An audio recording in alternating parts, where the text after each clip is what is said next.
Welcome. I am Collins Trott Child Development Faculty on the Wallace Community College Dothan campus. In this episode, we are going to be learning about social emotional development of school-aged children.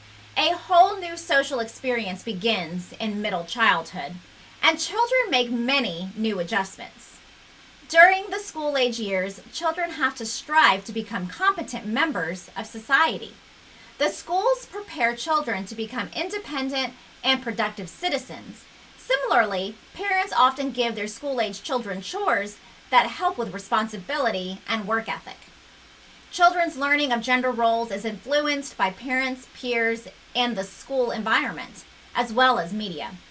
Moral development that begins in the preschool years continues in the school-age years.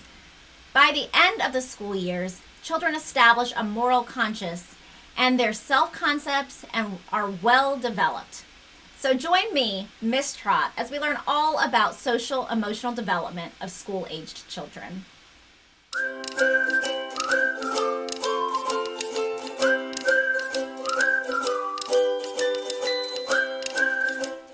In many ways, social development becomes the most important aspect of development in middle childhood.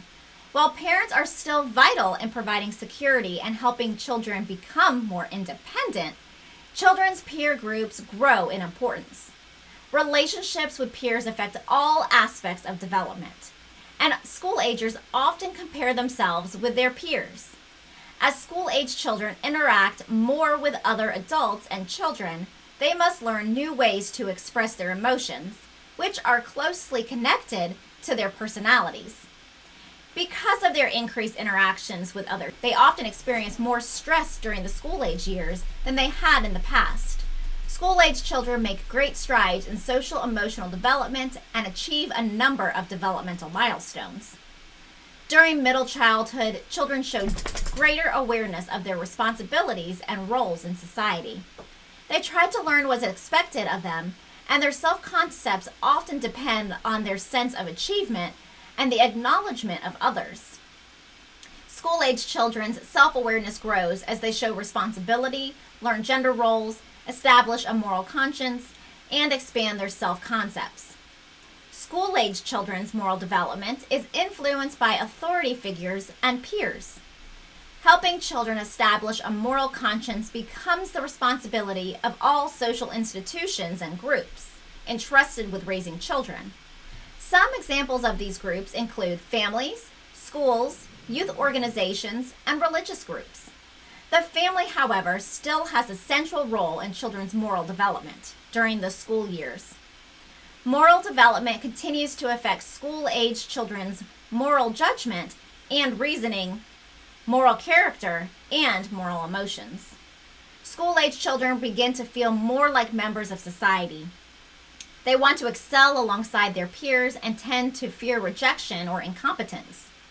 They are in the fourth stage of Erikson's personality development, called industry versus inferiority.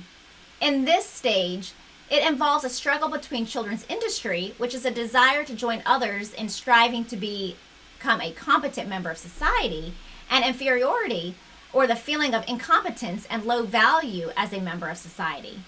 During the school-age years, children learn a lifelong attitude about work. School-age children with a sense of industry see work as a route to learning new ideas and skills and to performing in worthwhile ways. They also see work as a way to win approval from parents and caregivers, teachers and peers. School-age children enjoy doing activities with and for others and enjoy learning and practicing cooperation as they interact in their expanding and changing social worlds. School-age children's social relationships grow and become more complex than earlier relationships. School-age children's social relationships are often determined by whether they have the skills needed for playing sports and games with peers.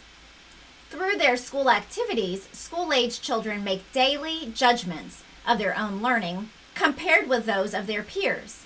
They learn that developing friendships can be difficult and find that mastering the skills needed to fit into society can be stressful. By the time children enter school, they have fairly well established patterns of emotional behavior. Personality traits continue to emerge and stabilize. The emotions felt by school-age children affect their behaviors, which in turn influence their personalities. As school-age children interact with more adults and other children, they are expected to express their emotions in new, socially acceptable ways. School-age children learn to express emotions such as love, fear and anxiety, and anger and aggression. As the school-age child's world expands with relationships and responsibilities, stress can originate from new sources. Some new sources of stress come from home life, school life, peer relations, and internal stress.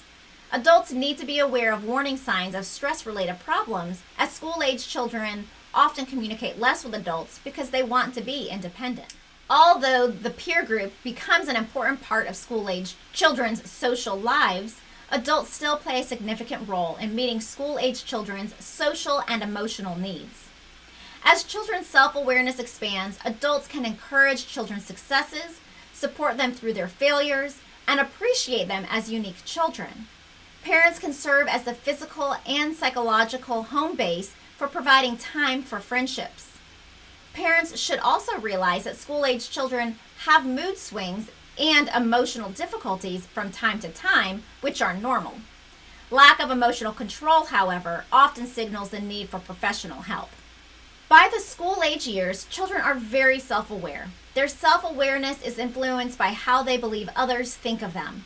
Because of their self-concepts are fragile, they need support and encouragement.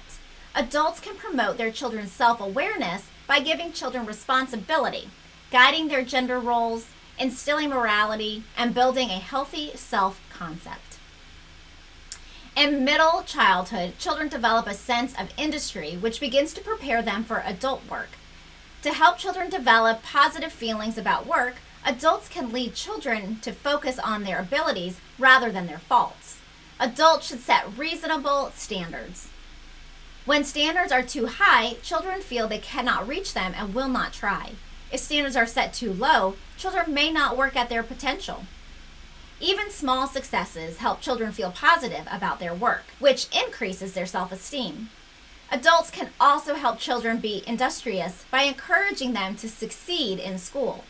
Children do better in school when they have loving, caring adults who want them to do well than when they have adults who show no to little concern.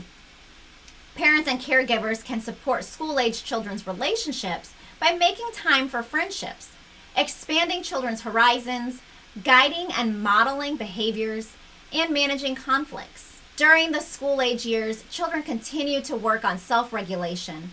Some ways adults continue to guide children's emotions during the school-age years are to model emotional control, normalizing emotions, respecting others, using loving discipline, suggesting indirect outlets, and teaching coping skills. Parents and teachers can work together to try and prevent chronic stress in school-age children. One way to do this is by watching for signs of stress and listening for signs of stress. At home, parents and caregivers can reduce stress by giving children constant love and support, providing a stable home environment, and monitoring sleep and eating habits. Parents can let children know they can help them with their problems through open communication and possible suggestions. If stress seems to overwhelm the child, working with a licensed mental health professional may be necessary. Now let's review what we've learned. School-age children's self-awareness expands as they take on and show new responsibilities. Children also learn more about gender roles and begin to establish a more conscience during school-age years. Their self-concepts are affected by comparison with other peers. School-age children are in Erikson's fourth stage of personality development, called industry versus inferiority. School-age children learn to be industrious both in schoolwork and home responsibilities. They struggle, however, with feelings of inferiority. During the school-age years, children enter a goal-corrected partnership with their caregivers. Peer and friends, however, become much more important in children's lives as compared with their importance during the preschool years. School-age children are learning to control their emotions and express love, fear, anxiety, anger, aggression, and jealousy in socially acceptable ways. As school-age children adjust to their new responsibilities and relationships, adults should watch for signs of stress. In meeting school-age children's social emotional needs, caregivers can plan activities to encourage self-awareness. They can give children responsibilities such as chores. They can instill morality and help children build a healthy self-concept. Caregivers should encourage their children to be industrious and try to reduce feelings of inferiority. In guiding school children's social relationships, parents and other adults can make time for children's friendships, expand children's horizons, guide and model important behaviors, and help manage conflicts. For the most part, school-age children are able to regulate their emotions. However, adults can guide school-age children's emotions through modeling and providing outlets for the control of emotions. Finally, if adults notice stress in school-age children, they should take steps to help children cope. Thanks for joining me, Miss Trott, as we learned all about social emotional development of school-age children. See you next time.